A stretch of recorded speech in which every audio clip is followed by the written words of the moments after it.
Lima, আজ রাতে তোকে তোর স্যারের সাথে ঘুমাতে হবে, পারবি তো? আর হ্যাঁ, কেউ যেন কিছু জানতে না পারে। আপনি এটা কি বলতেছেন আপা? স্যার তো আপনার স্বামী, আমি ওনার সাথে ঘুমাতে যাব কেন? সেটা তোকে এত ভাবতে হবে না, তোকে থাকতে বলেছি থাকবি, টাকা পয়সা যত লাগে আমি দেব। আমি আপনার কথা কিছুই বুঝতে পারতেছি না ম্যাডাম। আপনার স্বামীর সাথে আমি রাত কাটাতে যাব কেন? তোর অনেক টাকার দরকার তাই তো? বল কত টাকা চাই তোর? না, এখন আমার কিছুই লাগবে না, যখন লাগবে তখন না হয় চেয়ে নেব। আচ্ছা ঠিক আছে, তাহলে রাতে চলে আসিস। আর ভালো করে গোসল টোসল করে যাস, বুঝতেই তো পারছিস তোর স্যার কেমন মানুষ। লিমা মাথা নাড়িয়ে নিজের ঘরের দিকে চলে গেল। কোন স্ত্রী নিজের স্বামীর ঘরে অন্য একটা মেয়েকে কেন পাঠাবে, এটাই মাথায় ঢুকছে না লিমার। এই বাড়িতে অনেকদিন ধরেই আছে লিমা, ওর শান্তা আপা অনেক ভালোবাসে ওকে, কখনো কাছের লোকের মতো ব্যবহার করেনি। যদিও শন স্যার অর্থাৎ শান্তার স্বামী একটু রাগী, লিমার সাহস বা স্পর্ধা নেই ওর আপার মুখের উপরে না বলার, তাই তার সিদ্ধান্ত মেনে নিল। রাতের বেলা তখন প্রায় 10টা।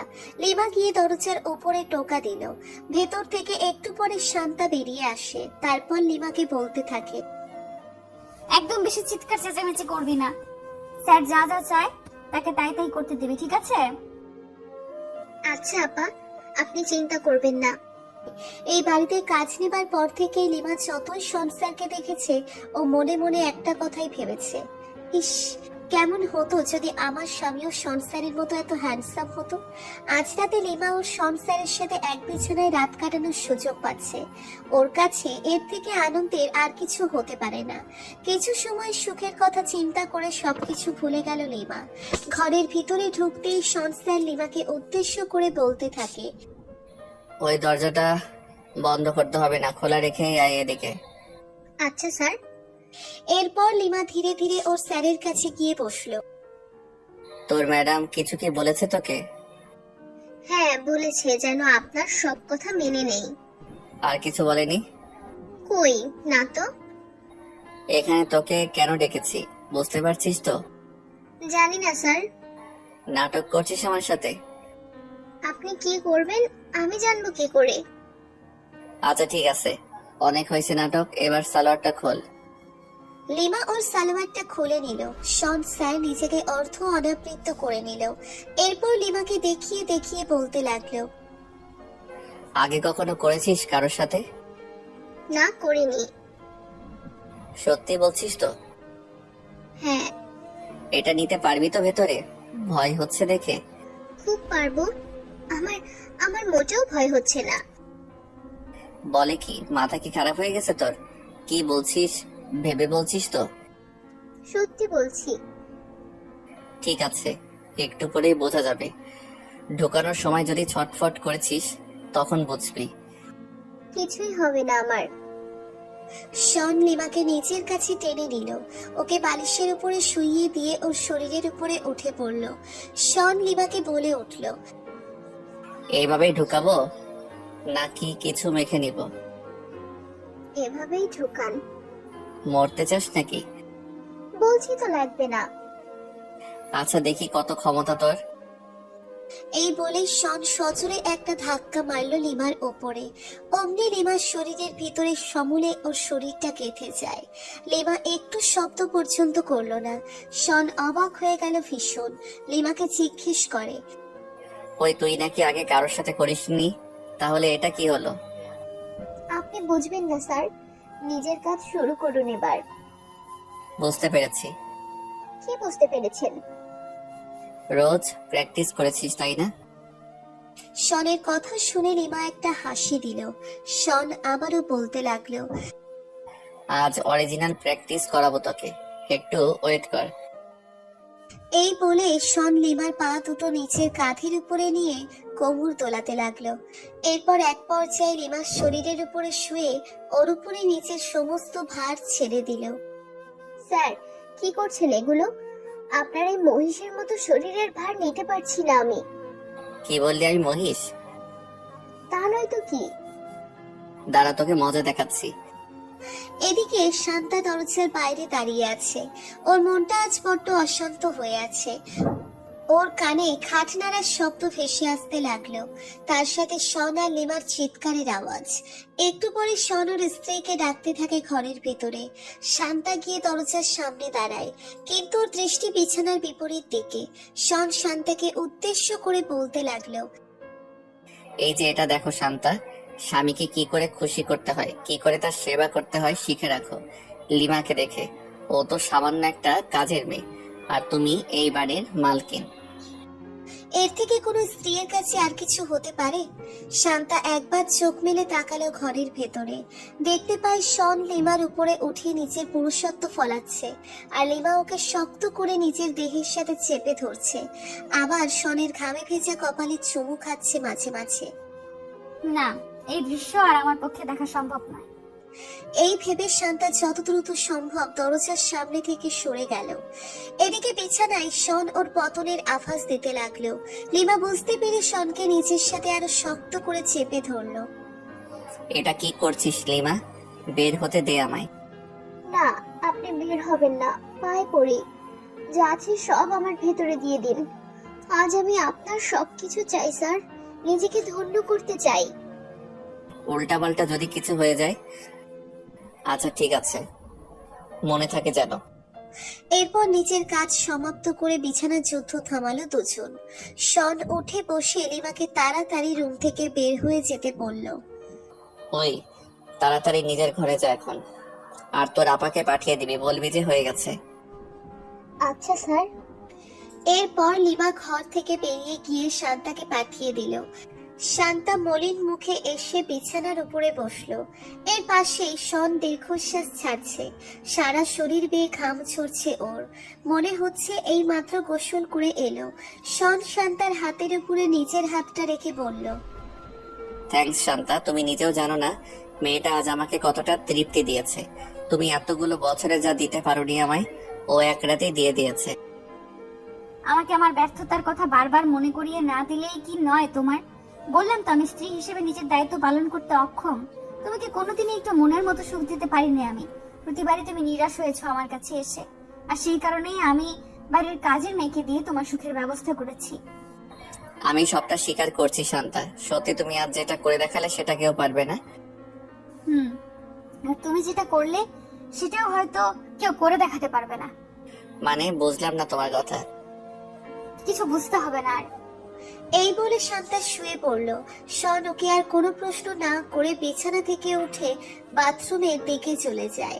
পরের দিন সকালবেলা ঘুম ভাঙতেই শান্তা দেখতে পায় শন নেই ওর কাছে। শন সাধারণত কখনোই এত সকাল সকাল ঘুম থেকে ওঠে না। বিছানা থেকে উঠে বাইরের দিকে চলে গেল শান্তা। একটা অদ্ভুত দৃশ্য ওর চোখ দুটোকে আটকে দিল। শন লিমার ঘরের ওদিক থেকে আসছে। ওর গায়ে কোনো কাপড় নেই, পরনে শুধুমাত্র একটা ট্রাউজার। আরো কাছে আসতেই শান্তা শনকে প্রশ্ন করে, কি ব্যাপার, কোথায় গিয়েছিলে তুমি? তুমি এখন এখানে কি করছো? তার আগে বলো, তুমি এত সকাল সকাল কোথা থেকে আসলে? তুমি লিমার ঘরে গিয়েছিলে আবার? ধর, তোমার কি মাথা খারাপ হয়ে গেছে? আমি ছাদে গিয়েছিলাম, যত সব। সাথে কি কাজ এখন তোমার? সেটা জেনে তোমার তো এখন কোনো কাজ নেই। ইচ্ছে করেছে তাই গিয়েছি, ঠিক আছে? এই বলে শন হন হন করে নিজের ঘরের দিকে চলে গেল। শান্তা লিমার ঘরের দিকে এগিয়ে যায়। জানলা দিয়ে তাকিয়ে দেখে লিমা অচেতন হয়ে বিছানার উপরে ঘুমিয়ে আছে। তবে কি শুধু শুধু সন্দেহ করলো শনকে শান্তা? জানালাটা বন্ধ করে আবারও নিজের ঘরের দিকে চলে গেল। এভাবে কয়েকটা দিন কেটে যায়। একদিন বিকেল বেলা লিমা মার্কেট করতে যায়। তার আগে নিজের হাজবেন্ডকে একটা কল করলো। হ্যালো, শোনো, তুমি কোথায়? আমি অফিসে। আর কোথায় থাকবো? ফিরতে কি দেরি হবে তোমার? তা একটু হতে পারে। তাহলে কোনো সমস্যা নেই। কি হয়েছে বলো? একটু শপিং করতে যাবো ভাবছি। তুমি লেট করে আসবে যখন, আমি একটু সময় নিয়ে শপিং করতে পারবো। আচ্ছা তুমি যাও। এরপর শান্তা শপিং করার জন্য বেরিয়ে পড়লো। মার্কেট যাবার পরে একটা বিষয় খেয়াল করে শান্তা, সেটা হলো ওর টাকা আনতে ভুলে গেছে। অ্যাকাউন্টে পর্যাপ্ত টাকা নেই যে শপিং করবে, তাই শপিং না করেই বাধ্য হয়ে বাসায় ফিরে গেল শান্তা। পথে একবার ভাবলো শনকে একটা কল করবে, কিন্তু অফিসে আছে এই ভেবে ডিস্টার্ব করলো না ওকে। বাসায় ঢুকে শান্তা প্রথমে নিজের ঘরের দিকে গেল। হঠাৎ অদূর থেকেই একটা শব্দ ভেসে আসে ওর কানে, কারোর গোঙানির আওয়াজ। শান্তা ধীরে ধীরে এগিয়ে গেল ঘরের দিকে। দরজাটা চাপিয়ে রাখা আছে, কান পেতে ভিতরে কি চলছে অনুধাবন করার চেষ্টা করছে শান্তা। আস্তে করো শোনো, খুব ব্যথা লাগছে। কেন রে, আজ ব্যথা পাচ্ছিস কেন? সেদিন তো খুব বহাল তবিয়তে ছিলি। জানি না কেন আজ এত কষ্ট হচ্ছে। আপনার ওইটা খুব বড় হয়ে গেছে মনে হয়। ধুর পাগল, তোর জায়গা ছোট হয়ে গেছে তাই বল, এই কারণে নিতে কষ্ট হচ্ছে। আমার বিয়ে করবে শোনো, তাহলে রোজ তোমায় এভাবে কাছে পাবো। তোকে বিয়ে করলে আমার বউয়ের কি হবে? সে আমি কি জানি। এটা হয় না, তোকে আমি বিয়ে করলে আমার মান সম্মান থাকবে কিছু? তোর জায়গা আমার বিছানা পর্যন্তই, বুঝলি? শান্তার ধৈর্য না ধরে রাখতে পেরে ঘরের দরজাটা খুলে ভিতরে ঢুকে পড়ল। ওকে দেখে শন আর লিমা ধরপড় করে বিছানার উপরে উঠে বসে। শান্তা বলতে লাগলো, কি হলো শোন, উঠলে কেন তুমি? ওঠার কি আদৌ কোনো প্রয়োজন আছে তোমার? এই কি তুমি তুমি এত তাড়াতাড়ি ফিরে এলে কি করে? ভাগ্যিস এলাম, নয়তো তোমার এত সুন্দর কীর্তি যে দেখাই হতো না। রিমা তুই তোর ঘরে যা, তোর স্যারের সাথে কথা আছে আমার।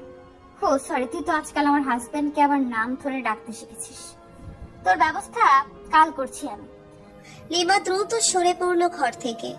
শান্তার হাজবেন্ড শনকে আবারও বলতে লাগলো, আমি তোমাকে তোমার মতো করে সুখ দিতে পারি না। তুমি এই কারণেই ছেড়ে দিতে চেয়েছিলে আমায়, তাই না? আমি বলেছিলাম তোমার শরীরের চাহিদা মেটানোর ব্যবস্থা করলে তোমার আমার সাথে কোনো অসুবিধা হবে না থাকতে। আমি শুধুমাত্র শান্তাকে নিজের সংসার বাঁচানোর জন্যই তোমার বিছানায় পাঠিয়েছিলাম, কিন্তু তার মানে এই নয় যে তুমি যখন খুশি যা খুশি করবে ওর সাথে, আর আমাকে সেটা সহ্য করতে হবে। এটা কিছুতেই মানতে পারবো না। শোন, আমায় ক্ষমা করো। তাহলে কি করতে চাও তুমি? আমি কালকেই লিমাকে এই বাড়ি থেকে তাড়িয়ে দেব। ওর এই বাড়িতে কোনো স্থান হবে না। আমি এটাও বুঝতে পারছি ও এই বাড়িতে থাকলে আমার অবস্থানটা কোথায় নিয়ে ছাড়বে। শান্তার কথা শেষ হতে না হতেই শন একটা চর বসিয়ে দিল ওর গালে।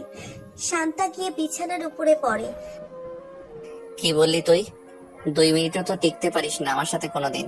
তোর সাথে একটু বেশি সময় কাটানোর জন্য যুদ্ধ করতে হয় আমায়, আবার বড় বড় কথা বলছিস।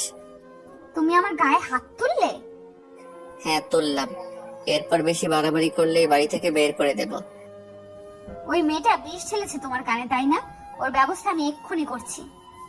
না, ওর সাথে কারোর কোনো কথা নেই। দরকার পড়লে আমি লিমাকেই বিয়ে করব। ও আমাকে যে আনন্দ দিয়েছে এইটুকু সময় তুই সারা জীবনও পারবি না। অমানুষ হয়ে গেছো তুমি, তাই এরকম করছো। ভুলে গেছো ও একটা কাজের মেয়ে। তোর থেকে ওর আমার বউ হবার কোয়ালিটি অনেক বেশি, বুঝলি কিছু? কালকে তুই এই বাড়ি থেকে চলে যাবি, তারপর আমি ওকে বিয়ে করব, তোকে ডিভোর্স দিয়ে। ছি ছি ছি, ও হয়তো তোমাকে শরীরের সুখটুকু দিতে পারবে, আর কি দেবে? এত কিছু ভাবতে হবে না তোকে। কাল থেকে যেন তোর মুখ দেখি না আমি এই বাড়িতে। এই বলে শন ঘর থেকে বেরিয়ে গেল। শান্তা হা করে কিছুক্ষণ তাকিয়ে থাকে ওর দিকে। পরের দিন সকালবেলা, সকাল হতেই শান্তা শনের বাড়ি ছেড়ে নিজের বাবার বাড়ির উদ্দেশ্যে যাত্রা করে। শন ওকে দেখতে না পেয়ে একটা ফোন কল করে। কোথায় মানে? এই প্রশ্নটা তুমি আমায় এখন করতে পারো না। শোন, আমি আমার বাবার বাড়িতে চলে এসেছি। আমায় একেবারে বলার প্রয়োজন মনে করলে না? না, করলাম না। আর তোমার সাথে আজ থেকে আমার কোনো সম্পর্ক নেই। তুমি যে অপমানটা করেছো আমায়, কখনো ভুলতে পারবো না আমি। এই বলে শান্তা ফোনটা কেটে দিল। একটু পরে ঘরের ভিতরে লিমা এসে ঢুকে পড়ল। লিমা এসে শনের কাছে বসলো। লিমার হাতটা শনের বুকের উপরে চলে যায়। কি হলো স্যার, এত চিন্তা করছেন কিসের? চুপ করো, আমার বউ আমায় ছেড়ে চলে গেছে। তো কি হয়েছে তাতে? আমি আপনার বউয়ের সমস্ত দায়িত্ব পালন করব, আপনাকে অনেক অনেক সুখ দেব। লিমা শনকে নিয়ে ধীরে ধীরে বিছানার উপরে শুয়ে পড়ল। লিমা এই কয়েকদিনে ভালো করেই বুঝে গেছে শনের দুর্বলতা ঠিক কোথায়। ততই সেই দুর্বলতার সুযোগ নিতে লাগলো সে। প্যান্টের জিপারের উপরে হাত ঘোরাতে লাগলো লিমা। এক পর্যায়ে ওর চেনটা খুলে ফেলে। এরপর লিমা শনের হাঁটুর কাছে চলে যায়, ওকে নিজের সবটা দিয়ে খুশি করতে থাকে। এদিকে শন শিহরণে লিমার মাথাটা নিজের সাথে শক্ত করে চেপে ধরে, তারপর উপরের দিকে তাকিয়ে রইল। এত সুখ শান্তাও কখনো দিতে পারেনি লিমাকে, তাহলে কেন শুধু শুধু শান্তার কথা এত চিন্তা করবে শন? এরপর লিমা শনকে আরো গভীরভাবে সুখ দিতে লাগলো। এক পর্যায়ে লিমা শনকে বলে উঠল, আজকেই আমি এই বাড়ি ছেড়ে চলে যাব। সে কি, কেন? তো কি করব আমি?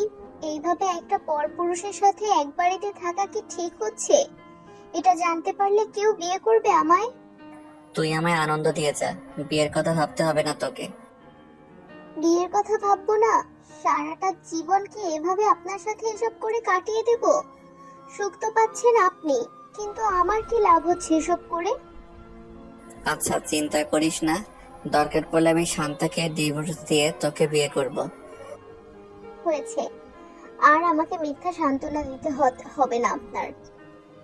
মিথ্যা সান্ত্বনা দিচ্ছি না, সত্যি বলছি। হয়েছে, আর আমাকে মিথ্যা সান্ত্বনা দিতে হবে না আপনার। তাই নাকি? হ্যাঁ।